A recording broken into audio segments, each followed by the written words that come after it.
कभी कभी लगता है कि हजारों साल पुरानी कहानियां आज की दुनिया में कैसे फिट होती हैं। लेकिन फिर भी ये कथाएं, ये मान्यताएं कहीं ना कहीं हमारे समाज का, हमारी सोच का हिस्सा बनी रहती हैं। बिल्कुल। और ये सिर्फ मनोरंजन के लिए नहीं है। ये उस दौर के समाज की उम्मीदों को, उनके डरों को और मुश्किलों से निकलने के रास्तों को दिखाती हैं। एक तरह से देखें तो ये उस समय का सेल्फ हेल्प लिटरेचर थी। सेल्फ हेल्प लिटरेचर, अरे वाह! ये एक बहुत ही दिलचस्प नजरिया है। और आज हम ऐसी एक कहानी की गहराई में उतरने वाले हैं। हमारे पास स्रोत के तौर पर 16 सोमवार व्रत कथा का एक प्रचलित संस्करण है।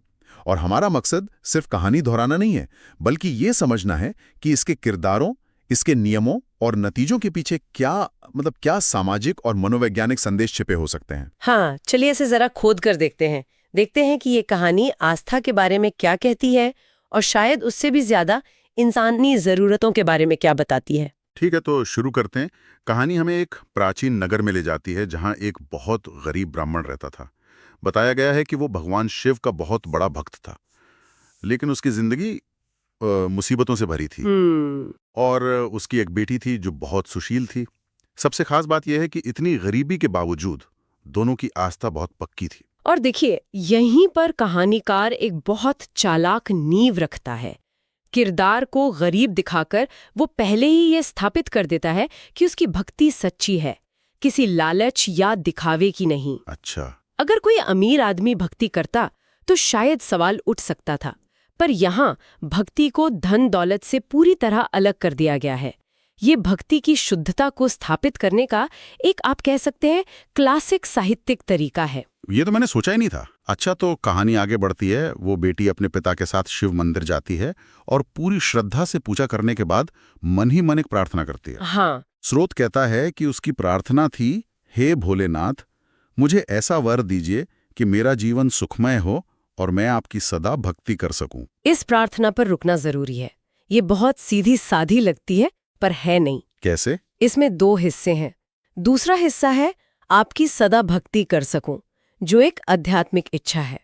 लेकिन पहला हिस्सा, मेरा जीवन सुखमय हो, ये उस दौर की एक महिला की सबसे बड़ी सामाजिक आर्थिक जरूरत को दिखाता है। मतलब एक अच्छा पति और घर? ठीक समझे, बिल्कुल। उस सामाजिक ढांचे में एक महिला के लिए सुखमय जीवन का मतलब था एक सुरक्षित भविष्य, और वो एक योग्य, धनवान और सदाचारी पति से ही मिल सकता था। तो ये प्रार्थना सिर्फ धार्मिक नहीं है? नहीं, बिल्कुल नहीं। ये सामाजिक गतिशीलता यानी सोशल मोबिलिटी की एक गहरी इच्छा है। ये व्रत एक तरह से उस लड़की के लिए अपनी सामाजिक और आर्थिक स्थिति को बेहतर बनाने का एक आध्यात्मिक जरिया बन जाता है। वाह! ये सिर्फ आस्था नहीं, बल्कि उम्मीद का एक व्यवहारिक साधन है। तो ये कहानी सिर्फ भक्ति की नहीं, बल्कि एक बेहतर जीवन की आकांक्षा की भी है। और कहानी के मुताबिक भगवान शिव उसकी इस सच्ची भक्ति से बहुत खुश हुए और उसे 16 सोमवार का व्रत रखने का संकेत मिला। मुझे हमेशा से ये बात हैरान करती है कि इन कहानियों में ये दैवी संकेत आखिर मिलता कैसे है। क्या ये कोई आवाज होती है या मन का एक विचार? स्रोत इस बारे में कुछ बताता है? स्रोत ज्यादातर इस बारे में चुप रहते हैं, और शायद जानबूझकर। अच्छा। संकेत एक बहुत व्यक्तिगत चीज है। धार्मिक नजरिए से देखें तो ये ईश्वर का सीधा हस्तक्षेप है, लेकिन अगर हम इसे मनोवैज्ञानिक रूप से देखें तो ये उस लड़की की अपनी गहरी आस्था और इच्छा शक्ति का प्रतीक हो सकता है। मतलब? जब आप किसी चीज पर बहुत शिद्दत से ध्यान केंद्रित करते हैं तो अक्सर आपको अंदर से ही एक रास्ता सूझता है। वो आंतरिक आवाज या इंट्यूशन ही शायद यहाँ संकेत के रूप में पेश किया गया है। ये कहानी को एक जादुई स्पर्श देता है। यानी समाधान बाहर से नहीं, बल्कि अंदर की आस्था से ही निकला। और फिर उस लड़की ने पूरे विधि विधान से व्रत रखना शुरू कर दिया। स्रोत में इसकी विधि भी दी गई है। हर सोमवार को शिवलिंग पर जल, बेलपत्र, धतूरा और अक्षत चढ़ाना और ओम नमः शिवाय मंत्र का जाप करना। यहाँ भी इस्तेमाल होने वाली चीजों पर गौर कीजिए। जल, बेलपत्र, धतूरा। हाँ, ये सब तो आसानी से मिल जाती हैं। बिल्कुल, ये सब प्रकृति में आसानी से मिल जाती हैं। कोई सोना, चांदी या महंगी वस्तु नहीं। ये फिर से उसी शुरुआती विचार को मजबूत करता है कि भक्ति सबके लिए है, चाहे कोई गरीब हो या अमीर। ये एक बहुत समावेशी, मतलब इंक्लूसिव संदेश है। पूजा की विधि ऐसी बनाई गई है जिसे कोई भी किसी भी आर्थिक स्थिति में निभा सके। और इस व्रत का नतीजा भी बहुत तेजी से मिला। स्रोत के मुताबिक भगवान शिव की कृपा से उस लड़की की शादी एक योग्य, धनवान और सदाचारी युवक से हो गई। शादी के बाद उसकी जिंदगी में सुख, शांति और समृद्धि आ गई, बिल्कुल वैसे ही जैसा उसने मांगा था। यहाँ कहानी एक सीधा संबंध स्थापित करती है। एक खास क्रिया यानी व्रत का एक खास नतीजा यानी सुखी वैवाहिक जीवन।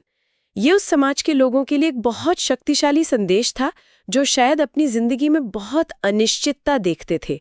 यह कथा उन्हें एक तरह का नियंत्रण देती है, एक आश्वासन कि अगर आप इस बताए हुए रास्ते पर चलेंगे तो आपको मनचाहा परिणाम मिलेगा। पर क्या ये नजरिया आस्था को थोड़ा लेन देन जैसा नहीं बना देता कि जब तक आप पूजा करेंगे तब तक सब ठीक रहेगा और जैसे ही आप रुकेंगे सजा मिलेगी?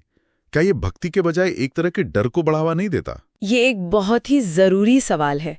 हाँ, पहली नजर में ये एक सौदा लग सकता है, लेकिन अगर हम कहानी के मकसद को समझें तो ये डर पैदा करने के लिए नहीं बल्कि अनुशासन और निरंतरता का महत्व समझाने के लिए है। अच्छा, ये कह रही है कि किसी भी अच्छे नतीजे को पाने और उसे बनाए रखने के लिए लगातार प्रयास की जरूरत होती है। ये सिर्फ भक्ति पर ही नहीं, जीवन के हर पहलू पर लागू होता है। कथा इसे एक सरल कारण और प्रभाव के रिश्ते में बांधकर अपने संदेश को बहुत असरदार बना देती है। ये एक दिलचस्प दृष्टिकोण है।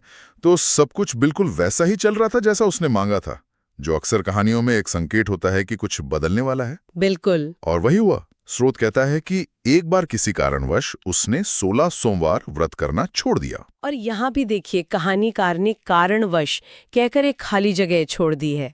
वो कारण नहीं बताते। हाँ, और ये मुझे बड़ा अजीब लगता है। क्यों नहीं बताया? क्या वजह हो सकती है? स्रोत तो चुप है, पर हम अंदाजा लगा सकते हैं।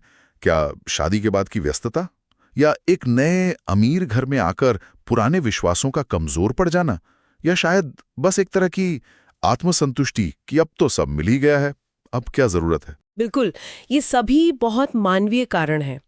और शायद कारण न बताकर कहानी इसे हर सुनने वाले पर छोड़ देती है कि वो अपनी जिंदगी के हिसाब से उस खाली जगह को भर ले। कहानी का फोकस क्यों छोड़ा पर नहीं है, बल्कि छोड़ने का नतीजा क्या हुआ इस पर है। ये एक स्मार्ट नैरेटिव चॉइस है। और नतीजा तो तुरंत दिखने लगा। उसके जीवन में मुश्किलें वापस आ गईं, पति बीमार पड़ने लगा और घर में कलह होने लगी। वही सुख शांति जो उसे व्रत से मिली थी, व्रत छोड़ते ही जैसे हवा हो गई। कथा के नजरिए से ये महज एक इत्तेफाक नहीं है, इसे सीधे तौर पर भक्ति में आई कमी के नतीजे के तौर पर पेश किया गया है। कहानी का यह हिस्सा व्रत के निरंतर पालन के महत्व पर जोर देने के लिए है। ये एक तरह की चेतावनी है कि जो कृपा या सफलता मिली है उसे हल्के में नहीं लेना चाहिए।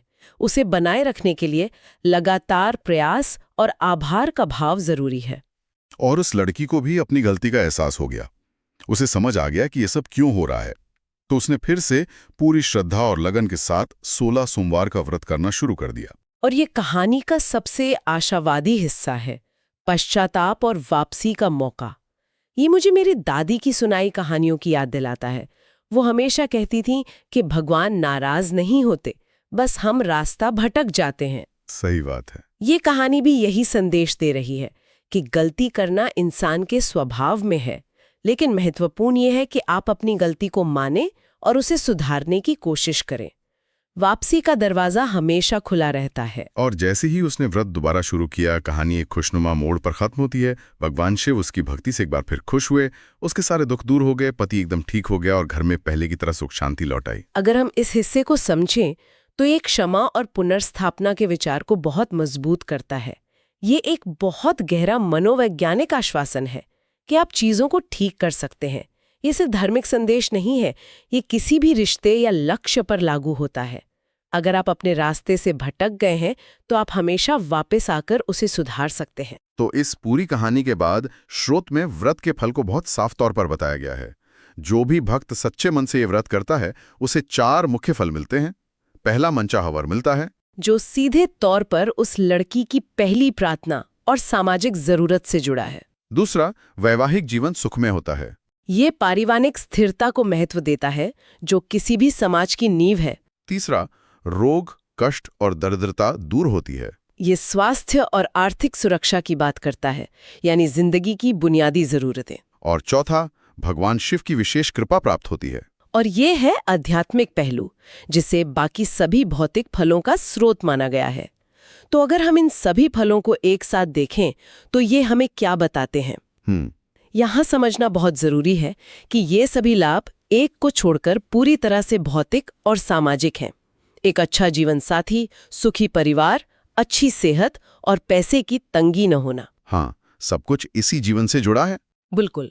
ये कथा आध्यात्मिक अभ्यास को रोजमर्रा की जिंदगी की बेहतरी से सीधे तौर पे जोड़ती है। इसका संदेश ये नहीं है कि ये व्रत करने से आपको मोक्ष मिलेगा या परलोक सुधरेगा। इसका संदेश बहुत सीधा और व्यावहारिक है। ये व्रत करने से आपका यही जीवन सुखी, समृद्ध और स्थिर बनेगा। ये आध्यात्मिकता को आसमान से उतारकर जमीन पर ले आता है, उसे जीवन से जोड़ देता है। तो इस पूरी चर्चा को अगर समेटें तो हमने एक प्राचीन कथा की परतों को खोला है। ये कहानी एक गरीब लड़की की है जिसने अपनी आस्था और एक अनुष्ठान मतलब 16 सोमवार व्रत के जरिए अपनी सामाजिक और आर्थिक स्थिति को बेहतर बनाया। जब उसने उस अनुष्ठान को छोड़ा तो उसकी जिंदगी में मुश्किलें वापस आ गईं, और जब उसने पश्चाताप करके उस रास्ते को फिर से अपनाया तो सब कुछ दोबारा ठीक हो गया। इस कथा की बनावट पर भी गौर करना चाहिए। ये बहुत सरल है लेकिन मनोवैज्ञानिक रूप से बहुत शक्तिशाली है। भक्ति से शुरुआत होती है जिससे पुरस्कार मिलता है, फिर एक चूक होती है जिससे संकट आता है, इसके बाद पश्चाताप होता है और अंत में कृपा की पुनर्स्थापना हो जाती है। अच्छा, कहानी के संदेश को बहुत स्पष्ट, यादगार और आसानी से समझ आने वाला बना देता है। ये एक परफेक्ट लर्निंग मॉडल है। तो इस चर्चा के आखिर में एक सवाल सोचने के लिए छोड़ जाते हैं। ये स्रोत एक धार्मिक अनुष्ठान और जीवन के नतीजों के बीच एक बहुत सीधा संबंध दिखाता है।